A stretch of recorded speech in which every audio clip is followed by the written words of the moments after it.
میرا نام شکیل ہے اور میں کراچی سے بات کر رہا ہوں. میرا سوال یہ ہے کہ تجارتی لین دین کے اندر ہم کتنا پروفٹ منافع رکھ سکتے ہیں شرعی طور پہ؟ جزاک اللہ.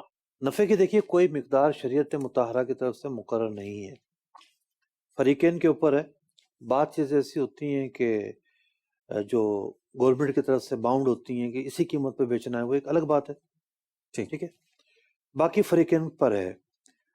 اب ایسا ہوتا ہے کہ بندہ دیکھتا گیا تو نیا گاہک ہے، جتنا چوسنا چوس لو.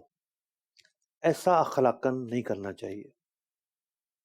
تاجر کو ایک اصول پسند ہونا چاہیے کہ میں نے ایک درمیانے درجے کا نفع لینا ہے تاکہ مسلمانوں پر مشکل نہ ہو، آسانی ہو.